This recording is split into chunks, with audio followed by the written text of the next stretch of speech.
கன்னி ராசி கன்னி லக்ன பெண்களுக்கு இந்த வருடம் எப்படி எடுத்துகிட்டு போகலாம் அப்படின்னு வந்து பார்க்க போகிறோம். ரொம்ப அருமையான வருடம் அப்படின்னு சொல்லலாம். நிறைய கஷ்டப்பட்டாங்க, ரொம்ப கஷ்டமா, நிறைய நம்பி ஏமாந்துட்டோம். தொழிலில் வந்து ரொம்ப கஷ்டம், நினச்சா மாதிரி வேலை காலகட்டம். கன்னிக்கு வந்து ரொம்ப அந்த ஒரு அலாட்டு பீரியடுன்னு வந்து ஒன்று போட போகிறோம். ஏன்னா 3-8க்கு உரியவர் வந்து 12 ராசியில் வந்து இந்த 3 மாத காலம் வந்து வரப்போகிறாங்க. ஸ்தானத்தை சனி பார்க்குறாரு. அப்போ பாரம்பரியம் மாறாமல் நீதி நெறி ஒழுக்கம் இருக்கும் பொழுது கன்னி ரொம்ப தெரியாக கிளம்பிறங்கிடும். அடுத்து வரக்கூடிய 3 மாதங்கள் உங்களுக்கான மாதம் வந்து அதிகப்படியாக இருக்கும்பொழுது தான் அந்த பாவங்கள் உங்களுக்கு ப்ளஸ்ஸாக அமையும். இப்போ கன்னி இந்த காலகட்டம் வந்து வழிபடக்கூடிய தெய்வம் என்னன்னு கேட்டிங்கன்னா,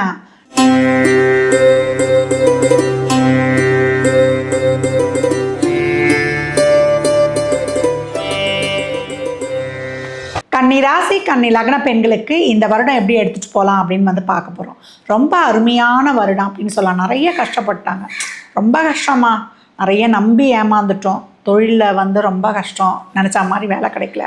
குடும்பத்தை நான் தாம்மா பார்க்குறேன், அம்மாவுக்கு எப்படி பண்ணணுன்னு தெரில, கூட பிறந்தவங்களுக்குலாம் எப்படி பண்ணணுன்னு தெரில, வீட்டுக்கு நான் தாம்மா மூத்த பிள்ளை அப்படின்னு ரொம்ப கஷ்டப்படக்கூடியவர்கள். எங்களால் ஆக்கவும் முடியும், அழிக்கவும் முடியும். இவ்வளோ ஒரு பல வித்தை திறமைகள் இதெல்லாம் இருந்தோம், ரொம்ப லைஃப்பில் கஷ்டப்படுறோம் அப்படின்னு சொன்ன கன்னிக்கு இது கனிவான காலம் அப்படின்னு வந்து சொல்லலாம். ஏன்னா பெண்கள் வந்து ரொம்ப தியாக மனப்பான்மை உள்ளம் கொண்டவர்கள். இது எங்கே வந்து அடிபடுதுன்னா, நிறைய பர்ஃபெக்ஷன் பார்க்கும். அதே போல் வீட்டில் இருக்கிற மாதிரி நம்ம வெளியில் வந்து சட்ட நியாயம் பேசலாம், வீட்லேயும் பார்க்க முடியுமா உறவுகள்கிட்ட, அந்த மாதிரி பார்க்க முடியாது. நிறைய வந்து ரூல்ஸ் அண்ட் ரிலேஷன் பேசும். இது இருக்க மாதிரியே வந்து அடுத்தவங்கக்கிட்டேயும் கட்டளையெல்லாம் இட்டால் நடக்குமா? நடக்காத காரியம். இந்த காலகட்டம் கன்னிக்கு வந்து ரொம்ப அந்த ஒரு அலாட்டு பீரியடுன்னு வந்து ஒன்று போட போகிறோம். ஏன்னா 3-8க்கு உரியவர் வந்து 12 ராசியில் வந்து இந்த 3 மாத காலம் வந்து வரப்போகிறாங்க. ஜூன் 6லேருந்து ஜூலை 28 வரைக்கும் 12ஆம் இடத்துல செவ்வாய் வந்து செவ்வாய்க்கு இது நிறைவேற்றுறோம். இந்த பக்கம் பார்த்தீங்கன்னா அதுக்கப்புறம் செப்டம்பர் 13 வரைக்கும் நம்மளுக்கு ராசிக்கும் வந்து சனியுடைய பார்வையை வந்து டேக் பண்ணிடும். ஏற்கனவே கன்னிக்கு ஆகாத கிரகமே செவ்வாயின்னு சொல்லுவாங்க.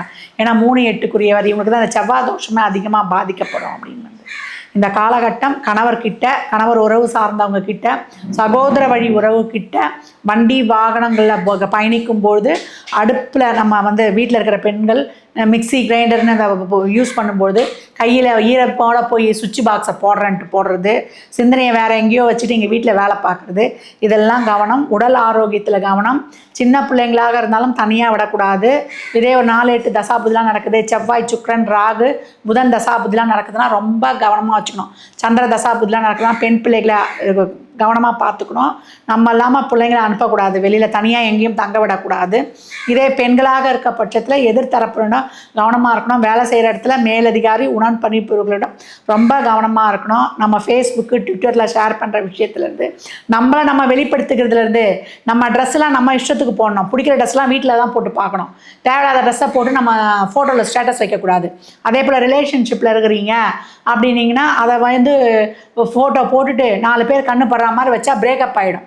அதே போல் எல்லார்கிட்டையும் நான் ஃப்ரெண்ட்ஸாக தாங்க பழகிறேன்ட்டு 4 பேர்கிட்ட போனீங்கன்னா 4 லவ் லெட்டர் வரும். அப்புறம் பார்த்துக்கோங்க. நம்மளுக்கு எப்போவுமே இந்த கன்னிக்கு வந்து இந்த ரிலேஷன்ஷிப்பில் தான் பிரச்சனை. நீங்கள் சாதாரணமாக தான் பேசுங்க, எதிர்த்தரப்பு வந்து நான் ஏற்கனவே பதிவில் கூட சொல்லியிருப்பேன், பொது பதிவுலேயே காற்று வாக்கில் 2 காதல்னா அந்த மாதிரி இப்போ உங்களுக்கு அந்த பிரச்சனைலாம் வரும். தேவையில்லாத அந்த கஷ்டங்களை வந்து நீங்கள் சந்திக்க வேண்டியது இருக்கும். நீங்கள் போய் சீக்கிரம் மிங்கிள் ஆகிடுவீங்க. யார்கிட்ட பேசுறது உங்களுடைய ஆட்டிடியூட் வந்து எல்லாருக்கும் பிடிச்சிரும். அவ்வளோ வந்து இந்த உத்திரம் வந்து ஃபேஸ்ட் ஸ்டைலே ரொம்ப சிறப்பாக இருக்கும். அஸ்தம் வந்து அப்படியே ஒரு தாய்மை கேரிங்கில் கவர்ந்துடும். சித்திரை வந்து அப்படியே வந்து ஒரு மிஸ்மெரிசம் பண்ணிடும். அது வந்து ரொம்ப ஒரு அதனுடைய ஒரு நட உடை பாவனைகள். ஆனால் எதிர்த்தரப்பை வந்து கன்னி ரொம்ப இது பண்ணிடும். ஆனால் இதுங்க என்ன பண்ணோன்னா, மனசு வச்சா ஒருத்தங்களை ஆக்கும், மனசு வச்சா ஒருத்தங்களை அழிச்சிடும். அதனால் இந்த காலகட்டம் நீங்கள் இந்த அழிக்கலாம் கண்ணகி அவதாரம் வேணாம். நீங்கள் இந்த காலகட்டம் வந்து காமாட்சி அம்மன் மாதிரி எல்லாம் உயிர்ப்பிக்கிற மாதிரி எல்லாரையும் உயிர்ப்பிக்கிறது நிலையை பண்ணுங்கள். நல்லா மிகப்பெரிய தொழிலில் லைம்லைட்டில் வரக்கூடியவர்கள் உங்களால் 10 பேர் வந்து வேலை செய்யட்டும். சும்மா வீட்டில் வந்து ஒன்று செய்ய போவீங்க, அது மிகப்பெரிய பூம் ஆகிடும். இந்த காலகட்டம் தொழிலில் இது வரைக்கும் வந்து இந்த பிரச்சனை இல்லை. ஏன்னா ராகு கேது விலகியது உங்களுக்கு மிகப்பெரிய இது கொடுக்கும். ஏன்னா உறவில் கேது இருந்து எதுவுமே பண்ண முடியலம்மா, டெய்லி இது இப்போ கூட வந்து 7ல் சனி வந்தனால இந்த ரிலேஷன்ஷிப்பை வச்சுக்கலாமா வேணாவா கட் பண்ணிடலாமான்னு இருக்கேன். நான் ரொம்ப வந்து ஒரு குழப்பத்திலே இருக்கிறேம்மா, என்ன தான் ஒரு முடிவு சொல்லுங்கள் அப்படின்னுலாம். ரொம்ப பொறுமை வேணும். ஏற்கனவே உங்களுக்கு வந்து 7ஆம் இடமே பாதகம் மாறகன்னும் போது 5 விரல் ஒன்றும் நல்லா இருக்கிறதுல, அதை நம்ம சொல்லுவோம்ல இக்கரைக்கு அக்கறை பச்சனுவோம். ஐயோ இதை விட அந்த வாழ்க்கையை தெரிஞ்சதான் நல்லா இருக்குமா அப்படின்னு போனால் அது அதுக்கு மேலே அதை நம்ம போய் இருந்தால் தான் தெரியும். ஒரு 5 நிமிஷம் பேசுகிறவங்களாம் நம்ம வாழ்க்கைக்கு வழித்துணையாக வரமாட்டாங்க. இதெல்லாம் வந்து ரயில் பயணங்கள் மாதிரி தான். அப்போ வீட்டில் வந்து பிரச்சனை, ஆஃபீஸில் என் ஃப்ரெண்டு கொலிக்கு என்கிட்ட நல்லா பேசுகிறாரு, அவர் கூட போய் நான் வந்து ஒரு ரிலேஷன்ஷிப் மெயின்டைன் பண்ணலான்றேன்னா அது உங்கள் வாழ்க்கையே வந்து தடம் புரட்டி போய்ட்டுடும். ஏன்னா 3-8 தான் மிகப்பெரிய டிரான்ஸ்ஃபர்மேஷன். அவள் மிகப்பெரிய அதில் பதார்த்தத்தில் நான் வந்து ஒரு ஃப்ராக்ஷன் ஆஃப் செகண்டில் முடிவு எடுத்துட்டேன். ஏன்னா ராகு கேது அப்படி தான். இப்போ 6ல் ராகுவும் உங்களுக்கு வந்து 12ல் கேதுவும் இருக்கிறாங்க. அந்த இடத்துக்கு செவ்வாய் வரப்போகிறாரு. ஒரு கோவத்தில் ஈகோவில் நான் வந்து பண்ணிட்டேன். ஏன்னா ஆர்கியூமெண்ட் பண்ணோம், தர்க்கம் பண்ணோம், என்னை விட அறிவாளி யாரும் இல்லைன்னு சொல்லும். புதன்லாம் உட்காந்துருச்சு ஆட்சி ஆயிடுச்சுன்னா ரொம்ப கவனமாக இருக்கணும். இந்த பெண்கள் உங்கள் வாழ்க்கையை நீங்கள் காப்பாற்றிக்கணும். தேவையில்லாமல் வந்து என் புருஷன் வந்து எனக்கு பிடிக்காம கல்யாணம் பண்ணி கொடுத்துட்டாங்க, எங்கள் மாமாவை கட்டிக்கிட்டேன், எங்கள் அத்தை பையனை கட்டிக்கிட்டேன், அதனால் எனக்கு பிடிக்கல, கம்பலில் நான் கல்யாணம் பண்ணேன் அப்படிலாம் சொல்லாதீங்க. உங்கள் அமைப்பு என்னவோ அப்படி தான். ஒன்று தெரிஞ்சுக்கோங்க, ஒரு ரிலேஷன்ஷிப்லேருந்து வெளில வரணும், உங்கள் உயிருக்கு அங்கே உத்தரவாதம் இல்லைன்னும் போது தான் வெளில வரணும். மற்றபடிலாம் வெளில வரக்கூடாது. எந்த வாழ்க்கையும் வந்து 7ஆம் பாவம் 7ஆம் இடம்னாலே இது நம்மளுக்கு ஆப்போசிட் பார்ட்டி. அப்போ திருமணம் என்பதே ஒருத்தருக்கு ப்ளஸ் ஒருத்தருக்கு மைனஸ். அப்போ பெண்களுக்கு இந்த காலகட்டம் நிறைய பொறுமை, சகிப்புத்தன்மை, நிதானம், பொறுப்புணர்வு. ஏன்னா சனி வந்திருக்கிறதே நமக்கு 7ஆம் இடத்துக்கு வந்துட்டாரு. அப்போ ராசியை பார்க்குறாரு. அப்போ நம்ம எவ்வளோ நம்மளை மாற்றிக்கொள்ளணும்னு பாருங்கள். அப்போ 7லேருந்து 9 பார்க்கும். அப்பாவுடைய ஸ்தானம் குருமார்னு போய் யாருக்கிட்டே போய் மாட்டிடக்கூடாது. இந்த காலத்தில் நல்ல குருமாராக இருக்கிறாங்க, தேவையில்லாத குருமாராக இருக்கிறாங்க. யூடியூப்பில் சொல்கிறதெல்லாம் நல்ல செய்தியா, யூடியூப்பில் வர்றவரெல்லாம் நல்ல குருவா, அதெல்லாம் பார்த்துக்கணும். அதே போல் நம்மளுடைய ஒரு ப்ரொமோஷனில் ஒரு மேற்படிப்பு இதுக்கெல்லாம் கொஞ்சம் நம்ம ஸ்ட்ரகிள் பண்ணணும். நாமளே வந்து நிறைய எஃபர்ட் போட்டு மாற்றிக்கொள்ளணும். இந்த பக்கம் 4ஆம் இடத்தையும் பார்க்கும். இது வரைக்கும் நான் நம்பர் 1 படிப்பேன் நான் சுட்டி அப்படின்றவங்களாம் இன்னும் கூடுதல் எஃபர்ட் போடணும். தாய் கிட்ட நிறைய நல்ல பிளெஸிங்ஸ் வாங்கிக்கணும். வண்டி வாகனங்கள்லாம் பழுதுல அடைஞ்சால் மாற்றிக்கொள்ளணும். அதெல்லாம் மாற்றிக்கொள்றதுக்கெலாம் ரொம்ப சிறப்பாக உங்களுக்கு அடுத்து வரக்கூடிய குரு 11ல் வருவார். அப்போ ரொம்ப சிறப்பாக அக்டோபர் டு நவம்பர் அடிதூள் அட்டகாசம். நல்ல ஒரு கல்வி, வேலைவாய்ப்பு, நல்ல ஒரு வீடு வண்டி வாகன யோகம், ஆடை ஆபரண சேர்க்கை, உங்களுடைய ஆழ்மன எண்ணங்கள் விருப்பங்கள் இதெல்லாம் வந்து நிறைவேறுறது. ஒரு நல்ல ஒரு திருமண வாழ்க்கை. இது வரைக்கும் புரியாமல் போனேன். இப்போ இந்த 7ல் இருக்க சனியால் ரொம்ப ஒரு ஜாமாக இருந்துச்சு இல்லையா வாழ்க்கை, அதெல்லாம் அந்த ஒரு 3 மாதத்தில் புரிஞ்சு கொஞ்சம் அப்படியே ஒரு ரெக்டிஃபை பண்ணிப்பீங்க. இப்போ இந்த 3 மாதம் இந்த ரெட் அலர்ட் எங்கே விட போடுது? ஜூன் 6லேருந்து செப்டம்பர் 13. அந்த காலகட்டம் வண்டி வாகனம், ரிலேஷன்ஷிப்பு, புது நபர்கள்கிட்ட நம்ம வந்து உடல் ஆரோக்கியத்தில் அப்படின்னு சொல்லிட்டு கொடுக்கல் வாங்கலன்னு அனைத்திலையும் கவனம், ஒவ்வொரு நொடியும் கவனம். இந்த 3 மாத காலம் விழிப்புணர்வாக நம்ம சொல்லுவோம்ல, பிக் பாஸில் ஓட முடியாது ஒழிய முடியாது. கண்ணில் விளக்கண்ணையை ஊற்றிக்கிட்டு ஒவ்வொரு செயலையும் எடுக்கணும். ஒவ்வொரு நிமிடமும் அலாட்டாக இருக்கும். பெண்களாக இருக்கிற பட்சத்தில் உங்களுக்கு கூடுதல் விழிப்புணர்வு தேவை. 7ல் சனி டேக் பண்ணிடுச்சு. அப்போ நீங்கள் கவனமாக இருக்கணும். உங்களை நீங்களே ஆக்டிவாக வச்சுக்கணும். உங்களுடைய செயல்பாடு சிறப்பாக இருக்கணும். உங்களுடைய நாளுன்றத கற்பு, அந்த கற்பு ஸ்தானத்தை சனி பார்க்குறாரு. அப்போ பாரம்பரியம் மாறாமல் நீதி நெறி ஒழுக்கம் இருக்கும் பொழுது கண்ணி ரொம்ப தெரியாக களமிறங்கிடும். அடுத்து வரக்கூடிய 3 மாதங்கள் உங்களுக்கான மாதங்கள். சாதனை படைக்க போகிறீங்க. தொழில், திருமணம், வேலைவாய்ப்பு அதான எதிர்பார்த்துக்கிட்டு இருக்கீங்க. நல்ல லைம் லைட்டில் இருக்கணும். தொழிலில் வந்து ஒரு நிறைவு இருக்காது இந்த கண்ணிக்கு தான். ஐயோ ஜாப் இருக்கணும், அந்த ஜாபில் இருக்கிற டெய்லியும் வந்து வீட்டில் புலம்போம்.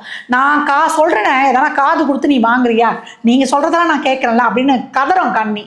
அதனால் இந்த காலகட்டம் வந்து அந்த ஒரு எதிர்பார்ப்புலாம் இல்லாமல் நீங்கள் புரிஞ்சிக்க முடியாது. இதில் இருக்கக்கூடிய சித்திரை வந்து சுக்கிரனுடைய தோஷம் படுது.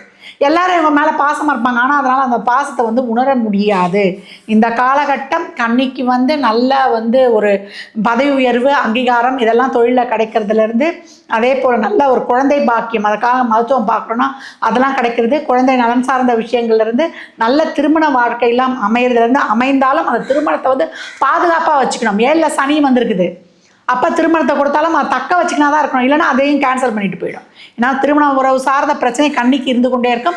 குழந்தை நலன் சார்ந்த பிரச்சனையும் இருக்கும். அப்போ அந்த விஷயத்தெல்லாம் பொறுப்புணர்வு, நிதானம், பொறுமை. சனி ஒரு பாவத்தை டேக் பண்ணுறார் அப்படின்னா 3 விஷயம் கவனமாக இருக்கணும். பொறுமை, நிதானம், பொறுப்புணர்வு, சகிப்புத்தன்மை. இதெல்லாம் வந்து அதிகப்படியாக இருக்கும்பொழுது தான் அந்த பாவங்கள் உங்களுக்கு ப்ளஸ்ஸாக அமையும். இப்போ கன்னி இந்த காலகட்டம் வந்து வழிபடக்கூடிய தெய்வம் என்னன்னு கேட்டிங்கன்னா நீங்கள் சிவ வழிபாடு தான் இந்த காலகட்டம் நிறைய பண்ணும். ஆலங்குடி திட்டைக்கு சென்று வழிபடும்பொழுது மிக சிறப்பான பலன்களை பெற்றுக்கொள்ளலாம். அதே போல் திருநள்ளாறு சென்று வழிபடலாம். அதை தாண்டி திருக்கொல்லிக்காடு பொங்கு சனீஸ்வரரை வழங்கும் பொழுது, நேரம் கிடைக்கும் போது வழிபடும் போது ரொம்ப அருமையான பலன்களை அற்புதமாக பெற்றுக்கொள்ளலாம். கன்னி ராசி லக்னக்கார பெண்களுக்கு என் மனமார்ந்த வாழ்த்துக்களை தெரிவித்துக் கொள்கிறேன். 12 ராசிக்கும் உரிய சிறப்பான பலன்களை பார்த்துருக்குறோம். மேற்கொண்டு உங்களுக்கு ஒரு தெளிவான ஒரு சஜஷன்லாம் வேணும்னா, ஏன்னா பிறந்த ஜாதகங்கள் தான் முழுமையான பலனை சொல்லுவோம். இது ஒரு 30% உங்களுக்கு ஒத்து வந்தாலே மிகப்பெரிய ஒரு ஆச்சரியம் அப்படின்னு சொல்லலாம். உங்கள் தசாபுதிக்கு ஏற்ற மாதிரி இந்த கிரகங்கள் இந்த காலகட்டம் உங்களுக்கு குழந்தை பாக்கியம், திருமணம் கொடுக்க போகுதா, இல்லை பொருளாதார வளர்ச்சியை கொடுக்க போகுதா என்பதெல்லாம் உங்கள் சுய ஜாதகத்தை தான் நம்ம பார்த்து தெரிந்து கொள்ளணும்.